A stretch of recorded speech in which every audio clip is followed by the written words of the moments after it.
अस्सलाम वालेकुम नाज़रीन, मैं हूँ आपकी मेज़बान सानिया गुल। नाज़रीन, इमरान खान को मौसूल होने वाले ख़त की हकीकत क्या है और इमरान खान के अलावा और कौन सी 3 शख्सियात हैं जिनको ये ख़त मौसूल हुआ है। अमरीकी ओहदेदार ने पाकिस्तानी ओहदेदार को बुलवा कर मुलाकात की।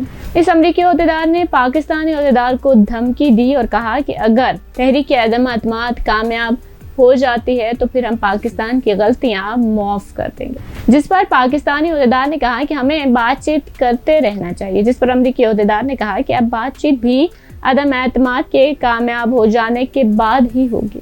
और 7 मार्च को ये लेटर पाकिस्तान भेजा गया, जबकि 8 मार्च को तहरीक अदम एतमाद पेश हो जाती है। सोचने की बात है कि ये लोग कभी एक साथ नहीं होते।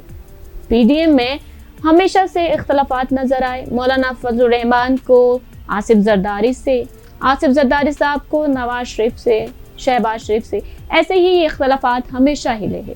लेकिन जब इस बार ये एक साथ बैठ गए तो शक व शुबात तो जन्म लेते ही हैं और इमरान खान को भी शक ही पैदा हुआ।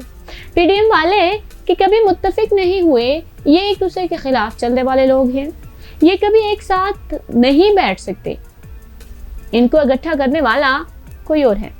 इमरान खान कहते हैं कि अमेरिका मेरे मुल्क के मुस्तकबिल का फैसला नहीं कर सकता। इमरान खान ने तहरीक अदम एतमाद को मुस्तरद करवा दिया, असम्बलियां तोड़ दी कि मेरे मुल्क का फैसला आवाम करेगी। कहा जाता है कि अमेरिका से मौसूल होने वाले ख़त में बहुत सी तब्दीलियां कर दी गई। आपको बताएं कि इस ख़त को टेक्निकल जुबान में साइफर कहा जाता है। ये पेपर रिकॉर्डेड ऑफिशियल डॉक्यूमेंट होता है। जब सफारतकार आपस में बैठकर बातचीत करते हैं तो दोनों तरफ के अमले इस गुफ्तगू को लिखते हैं और इस गुफ्तगू को उस अंदाज में लिखते हैं, यानी कि चेहरे के तासुरात तक लिखे जाते हैं इस गुफ्तगू के साथ। ये एक ऑफिशियल डॉक्यूमेंट होता है, इसमें एक लफ्ज भी गलत नहीं लिखा जा सकता।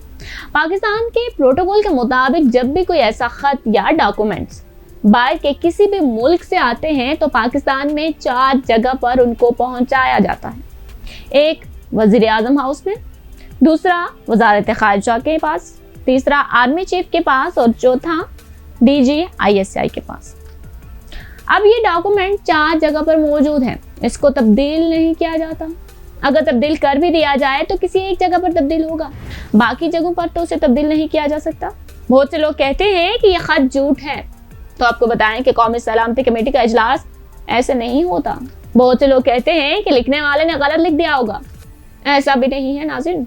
अगर लिखने वाले ने गलत लिखा तो उसको सजाए मौत हो सकती है, क्योंकि ये गद्दारी के जुमरे में आता है। और कुछ लोग तो ये भी कह रहे हैं कि ख़त के अंदर की ज़ुबान को तब्दील किया गया है। तो आपको बताएं कि ये सच है, हाँ, ज़ुबान को तब्दील किया गया है, क्योंकि जो लफ्ज़ ख़त में इस्तेमाल किए गए हैं उनको बराह रास्त नहीं बताया जा सकता। वो इंतहाई गैर अखलाकी ज़ुबान में है और वो इस कदर गैर अखलाकी ज़ुबान जो इस ख़त के अंदर लिखे गए अल्फाज के हैं, उनको अगर वैसे ही बता दिया जाए तो आवाम सड़कों पर निकल आए। यानी कि अल्फाज को तब्दील किया गया है मगर मुस्बत अंदाज में, ताकि आवाम को इश्तियाल ना दिलाया जाए। आवाम से उन लफ्ज़ों को बराह रास्त नहीं शेयर किया गया जो धमकी अमेज़ गैर अखलाकी अल्फाज ख़त में इस्तेमाल किए गए हैं। अब अदम एतमाद इमरान खान के खिलाफ इसलिए पेश की गई कि इमरान खान उनकी बात नहीं मानते, यानी कि अमेरिका की बात नहीं मानते। इससे पहले आने वाले लोग अमेरिका की हर जायज़ और नाजायज़ मुतालबात को मानते थे। इमरान खान कहता है जो भी ताल्लुकात कायम करेंगे बराबरी के कायम करेंगे, हम किसी के गुलाम नहीं। लेकिन इमरान खान नहीं मानते। और दूसरी तरफ अगर हम देखें तो रूस की जानिब से भी बयान जारी किया गया है कि इमरान खान को हमसे ताल्लुकात की सज़ा दी गई है।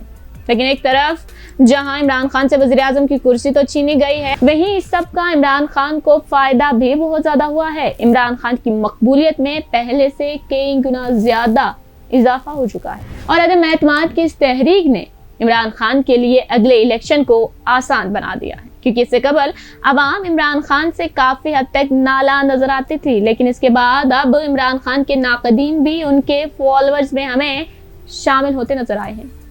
नाज़रीन, इस बारे में आपका क्या ख्याल है, हमें अपनी राय से ज़रूर आगाह कीजिएगा और हमारी वीडियो को लाइक और शेयर करना मत भूलिएगा।